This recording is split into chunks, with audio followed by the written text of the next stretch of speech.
Doctor ধীরে বললেন, অর্ণবের শরীর ধীরে ধীরে সাড়া দিচ্ছে, কিন্তু একটা সমস্যা আছে। রূপার বুক কেঁপে উঠল। কী সমস্যা? ডাক্তার একটু থেমে বললেন, ওর স্মৃতির একটা অংশ ক্ষতিগ্রস্ত হয়েছে। সাম্প্রতিক কিছু ঘটনা ওর মনে নেই, বিশেষ করে গত কয়েক মাস।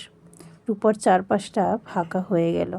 মানে, সে কি আমায় চিনবে না? ডাক্তার সরাসরি উত্তর দিলেন না। সব কিছু নির্ভর করছে ওর মানসিক শক্তির উপরে, আর আপনার উপর।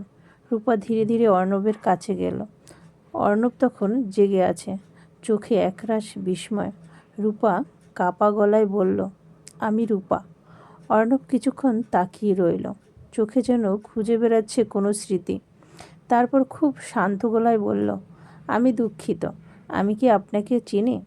রূপার বুকটা যেন হঠাৎ ভেঙে হাজারো টুকরো হয়ে গেল। এই মানুষটার জন্য সে রাত জেগেছে, অপেক্ষা করেছে, চোখের জল ফেলেছে, আর আজ সে প্রশ্ন করছে, আমি কি আপনাকে চিনি? রূপার চোখের জল লুকিয়ে হেসে বলল, হয়তো এখনও না, কিন্তু চিনবে। দিন কেটে যেতে লাগলো। রূপা প্রতিদিন ওকে পুরনো গল্প শোনায়, তাদের প্রথম দেখা, প্রথম ঝগড়া, প্রথম বৃষ্টি, সব। কিন্তু অর্ণবের চোখে সেই চেনা আলোটা ফিরে আসছে না। একদিন সন্ধ্যায় রূপা ক্লান্ত হয়ে হাসপাতালের করিডোরে বসেছিল।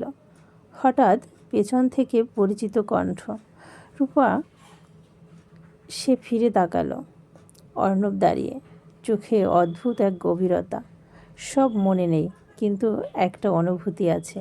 তোমার কাছে এলেই বুকের ভেতর অদ্ভুত শান্তি পাই।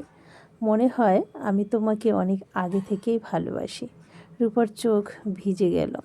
সে ধীরে বলল, ভালোবাসা মনে না থাকলেও অনুভূতি থেকে যায়। অর্ণব এগিয়ে এসে বলল, তাহলে আবার শুরু করব নতুন করে, প্রথমবারের মতো। রূপা মৃদু হেসে বলল, এইবার কিন্তু আমি আগে প্রপোজ করব। দুজনের চোখে নতুন আলোর ঝিলিক। সব কিছু যেন ঠিক হয়ে যাচ্ছে। ঠিক তখনই রূপার ফোনে একটা মেসেজ এলো, অচেনা নম্বর থেকে। অর্ণবের অ্যাক্সিডেন্টটা দুর্ঘটনা ছিল না। রূপার হাত ঠান্ডা হয়ে গেল। কে পাঠালো এই মেসেজ? অর্ণবের জীবনে কি লুকিয়ে আছে আরও বড় কোনো সত্যি? ভালোবাসার পথে এবার কোন ঝড় আসতে চলেছে? জানতে চাইলে লিখুন ফাইনাল পার্ট চাই। ধন্যবাদ সকলকে।